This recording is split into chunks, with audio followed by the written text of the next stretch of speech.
तर सर कर्जमाफीविषयी आणि ओला दुष्काळाविषयी काही शेतकऱ्यांना तुम्ही महत्त्वपूर्ण डिटेलमध्ये माहिती देऊ शकता का सर?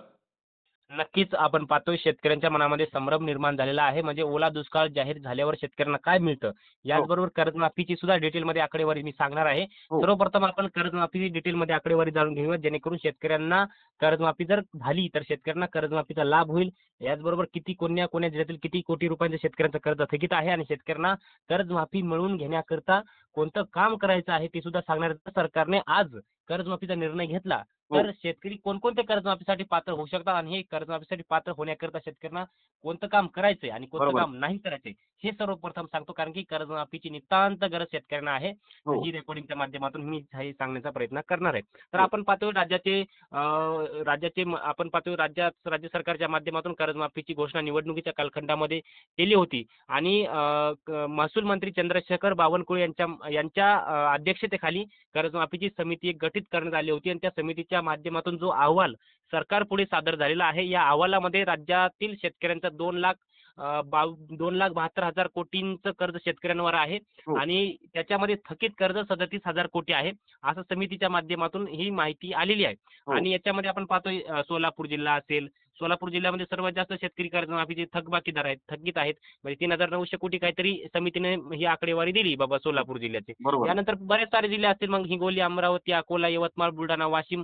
यानंतर आपण पाहतोय छत्रपती संभाजीनगरमध्ये म्हणजे महाराष्ट्रातले सगळे जिल्हे, म्हणजे सगळ्या जिल्ह्यातील शेतकऱ्यांचं कर्ज थकीत आहे आणि सरकारला कर्जमाफी करायची असेल तर 37,000 कोटी लागतील, असं समितीने सरकारला अहवाल सादर केलाय. हां, हां. आणि आता सरकार त्यावरती काम करतंय आणि येणाऱ्या अधिवेशनामध्ये, म्हणजे येणाऱ्या हिवाळी अधिवेशनामध्ये, म्हणजे नागपूर येथे होणाऱ्या हिवाळी अधिवेशनामध्ये कर्जमाफीचा निर्णय होईल अशी 100% शक्यता आहे. कारण की सरकार सुद्धा सध्या सकारात्मक झालं आहे. शेतकऱ्यांचं मोठ्या प्रमाणामध्ये नुकसान झालं आहे. त्यामुळे कर्जमाफीसाठी सरकार सकारात्मक आहे.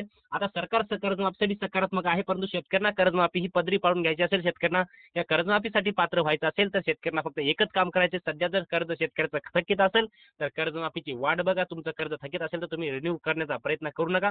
तुम्ही जर रिन्यू केलं तर कर्जमाफीचा लाभ शेतकऱ्यांना भेटणार नाही. याच्या व्यतिरिक्त आपण पाहतो बँकांच्या माध्यमातून शेतकऱ्यांना कर्ज रिन्यू करा, फोन येतात, तगादा लावतात. कारण की या सरकारला जेवढे कर्जमाफीपासून शेतकरी वंचित ठेवायचे, ते सरकारचं ध्येय आहे आणि ते आपल्याला साध्य होऊ द्यायचं नाही. तुमचं कर्ज थकीत असेल तर थकीत ठेवा. कोणाचा बापही तुमचं कर्ज तुम्हाला मागायला किंवा रिन्यू करायला बोलणार नाही. तुमच्या आदेशाशिवाय, तुमच्या सहीशिवाय कोणी कर्ज तुम्ही रिन्यू करू शकत नाही. त्यामुळे सरकारकडून कर्जमाफीची सध्या शक्यता आहे. हो. यानंतर आपण पाहतोय छत्रपती शिवाजी महाराज कर्जमाफी योजना, महात्मा ज्योतिराव फुले शेतकरी कर्जमाफी योजना. या दोन्ही कर्जमाफी योजनेअंतर्गत पात्र असलेल्या परंतु लाभ न मिळालेल्या शेतकऱ्यांचं काय होणार, हा शेतकऱ्यांपुढे प्रश्न येतो. बऱ्याच साऱ्या बरोबर आहे सर. शेतकऱ्यांनी आपल्या मागच्या व्हिडिओच्या माध्यमातून काही कमेंट केल्यात, की दादा तुम्ही तर सांगता नवीन कर्जमाफी होणार, परंतु जुन्याच कर्जमाफीसाठी आम्ही पात्र होतो, परंतु आम्हाला पैसे भेटले नाही. आम्ही सगळं केलं, केवायसी वगैरे सगळं केलं, मग आमचं हो. काय झालं? तर त्या शेतकऱ्यांना सांगू इच्छितो, की जसं तुम्ही सांगताय ते बरोबर आहे. छत्रपती शिवाजी महाराज कर्जमाफी योजना पुन्हा सुरू केली देवेंद्र फडणवीसांनी. बरोबर आहे. 2017ला ही योजना लागू झाली. बरोबर. त्यावेळी 1.5 लाख रुपयापर्यंतची सरसकट कर्जमाफी त्यांनी केली. हो. परंतु 1.5 लाखाची कर्जमाफी करत असताना बरेच साऱ्या शेतकऱ्यांचं कर्ज माफ झालं. आपण म्हणायचं नाही बाबा माफ, सगळ्यांचंच माफ नाही झालं. परंतु हो. याच्यामध्ये 6.5 लाख शेतकरी असे होते, त्या 6.5 लाख शेतकऱ्यांचं कर्जमाफीच्या यादीमध्ये नाव आलं. त्यांना सरकारने कृषी विभागानं आधार प्रमाणीकरण करायला सांगितलं. त्या शेतकऱ्यांनी आपले पैसे घालून आधार प्रमाणीकरण केलं, परंतु आधार प्रमाणीकरण केल्यावर त्या पावती निघाल्यावर तुमची एवढी रक्कम माफ होणार आहे, म्हणजे 2 लाख, 1.5 लाख ती रक्कम दाखवली. पण ती पावती त्या शेतकऱ्यांकडे अजून देखील सुद्धा आहे. पण ती रक्कम आता ती पावती घेऊन करता काय? ती रक्कमच शेतकऱ्याच्या खात्यात नाही आली. मग बँक तुमची कर्जमाफी कशी करेल? बरोबर बँकेकडे आहे. ती रक्कम नाही गेल्यामुळे बँक तुमचं नील खातं कसं करेल? हो. त्यामुळे अशा छत्रपती शिवाजी महाराज कर्जमाफी योजनेअंतर्गत पात्र असलेल्या परंतु लाभ न मिळालेल्या शेतकऱ्यांचे एकूण 6.5 लाख शेतकरी आहेत.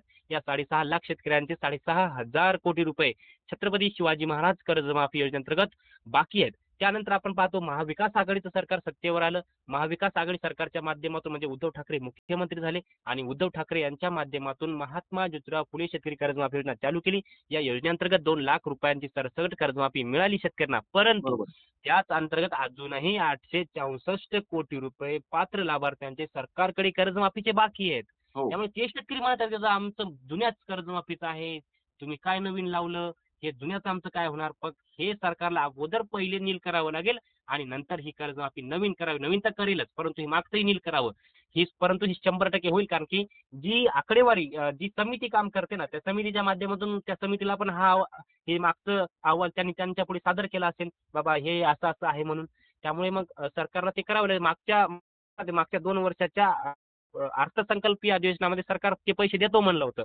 पण मागे मधात काय झालं ते माहीत नाही. सरकारला माहीत. परंतु बरोबर. सध्या शेतकऱ्यांना कर्जमाफी नितांत आवश्यकता आहे आणि हे कर्जमाफी डिटेलमध्ये अपडेट आहे बरं का. हे तुम्हाला एवढी माहिती डीपमध्ये कुणी सांगणार नाही. कोणताच युट्यूबर सांगणार नाही, जे मी तुम्हाला सांगण्याचा प्रयत्न केलाय. आता बरोबर. बोलूया दुष्काळावर. आता ओल्या दुष्काळाची शेतकऱ्यांकडून मागणी होत आहे. आता ओला दुष्काळ जाहीर केल्यावर कोणत्या सवलती होतात? शेतसारा माफ होतो. त्यानंतर शेतकऱ्यांच्या विद्यार्थ्यांच्या फीसमध्ये सवलत मिळते. याचबरोबर शेतकऱ्यांचं वीज बिलमध्ये माफी मिळते आणि ओला दुष्काळ जाहीर झाल्यावर सरकारनं कर्जमाफी करावीच लागते. हे सगळ्यात महत्त्वाचं. हो. आणि शेतकऱ्यांना ओला दुष्काळ जाहीर झाल्यावर पीक विमा मिळतो आणि मोठ्या प्रमाणामध्ये नुकसान भरपाई मिळते. परंतु ओला दुष्काळ लागू झाला नाही. सरकार तयारीमध्ये आहे का? तर कुठल्याही तयारीमध्ये सरकार नाही. केंद्राकडे राज्याचे मुख्यमंत्री श्री देवेंद्र फडणवीसांनी केंद्राकडे मदतीची मागणी केली आहे. शेतकऱ्यांना ही एनडीआरएफच्या निकषातून तुम्ही आम्हाला मदत द्या असं केंद्राकडे मागणी केली आहे आणि प्रधानमंत्री नरेंद्र मोदी यांनी सकारात्मक भूमिका बजावलेली आहे आणि जोपर्यंत केंद्राकडून निधी येत नाही तोपर्यंत राज्याला हा निधी मिळत नाही आणि जोपर्यंत त्यांच्याकडून निधी येत नाही तोपर्यंत राज्याला मिळत नाही तोपर्यंत वाढीव मदतही शेतकऱ्यांना मिळू शकत नाही. परंतु केंद्राने सकारात्मक भूमिका बजावली असं मुख्यमंत्र्यांनी सांगितलेलं आहे. हां. आणि सर यापूर्वी देवेंद्र फडणवीसच्या माध्यमातून सांगण्यात आलं होतं, की आम्ही जर निवडून आलो तर 3 लाख रुपयापर्यंत कर्जमाफी करू. हा तर आता तुम्हाला काय वाटते कर्जमाफी करणार का देवेंद्र फडणवीस? ते स्वतःहून तर करणार आहेत, परंतु सध्या शेतकऱ्यांचे जे मोर्चे चालू आहेत, जे आंदोलनं सुरू आहेत, हं. त्या सगळ्या पार्श्वभूमीवरून आता सरकार घाबरून सुटलेलं आहे. सरकारला चळू की पळू झालेलं आहे. हो. त्यामुळे आता दिवसेंदिवस भूमिका बदलत आहेत. तुम्ही पाहताय 2 महिन्यापूर्वी किंवा 5-6 महिन्यापूर्वी राज्याचे उपमुख्यमंत्री तथा राज्याचे अर्थमंत्री अजित पवार साहेब म्हणले होते, हो. की कर्जमाफीसाठी आम्ही कर्जमाफीच्या निवडणुकीत बोललोच नव्हतो. पण मधात आता काय म्हणले, कर्जमाफी आम्ही वेळ आल्यावर करू. किंवा हं. आता काय म्हणाले ते, आमच्याकडे पैसा नाही. अरे तुम्हाला बरोबर. घोटाळे करायला थोडे पैसे येतात. मग शेतकऱ्यांची कर्जमाफी करायला का पैसे येतात? हा सर्वसामान्य शेतकऱ्याचा प्रश्न आहे, माझा नाही. सर्वसामान्य शेतकऱ्याचा हा प्रश्न आहे. बरोबर. त्यामुळे कर्जमाफीवरून आणि मुख्यमंत्री सुद्धा कर्जमाफीवरून सकारात्मक आहेत. पण एवढंच आहे, की कर्जमाफी करायला वेळ लागेल. पण 100% कर्जमाफीचा निर्णय होईल आणि शेतकऱ्यांनी कुठल्याही पद्धतीने धीर सोडू नये. त्यामुळे राज्यातील जवळपास शेतकऱ्यांना 37,000 कोटींची कर्जमाफी होईल अशी एक शक्यता आहे. परंतु आपण पाहतोय संघर्ष योद्धा मनोज जरांगे पाटलांनी शेतकऱ्यांच्या सुद्धा मागण्यांमध्ये आता डोकं घुसवलेलं आहे, हात घातलेला आहे. त्यामुळे जरांगे पाटलांची मागणी आहे शेतकऱ्यांना हेक्टरी 70,000 रुपये द्या. शेतकऱ्यांना पूर्ण कर्जमाफी द्या. म्हणजे पूर्ण कर्जमाफी कोणतं? मग तुमचं थकीत असो का रेग्युलर असो. बरोबर आहे. जेवढं कर्ज असेल तेवढं पूर्णपणे कर्जमाफी नव्हे तर कर्जमुक्ती. म्हणजे कर्जमुक्ती म्हणजे काय? हं. शेतकऱ्यांना डबल कर्ज घेऊच नये. हो. तुम्ही जे सध्या शेतकऱ्यावर ते तर माफ करा, परंतु शेतकऱ्यांवरती डबल कर्ज घेण्याची वेळच येऊ नये अशा उपाययोजना सरकारने कराव्यात अशी मागणी जरांगे पाटलांची आहे. आणि जर ह्या मागण्या शेतकऱ्यांच्या पूर्ण नाही केल्या तर आम्ही राज्य बंद करू. राज्यातल्या मंत्र्यांना फिरू देणार नाहीत. निवडणुका आम्ही होऊ देणार नाहीत. असं जरांगे पाटलांची मागणी आहे आणि राज्यातला संपूर्ण शेतकरी जरांगे पाटलांच्या पाठीमागे आहे आणि राज्यातला संपूर्ण शेतकरी जे शेतीसाठी शेतीमाती संस्कृतीसाठी लढतोय तो जरांगे पाटील असतील किंवा जे लढतो त्याच्या पाठीमागे आमचा शेतकरी राहील अशी एक मी ठाम बरोबर भूमिका आहे. या तुमच्या चॅनलच्या माध्यमातून मांडतो. तर सर जे काही शेतकरी आपले व्हिडिओ बघत असतील त्यांनी प्रत्येक ग्रुपवरती हा व्हिडिओ शेअर करायला पाहिजे. तर तोपर्यंत धन्यवाद सर, तुम्ही शेतकऱ्यांना एक महत्त्वपूर्ण आणि डिटेलमध्ये माहिती दिल्याबद्दल. नक्कीच धन्यवाद.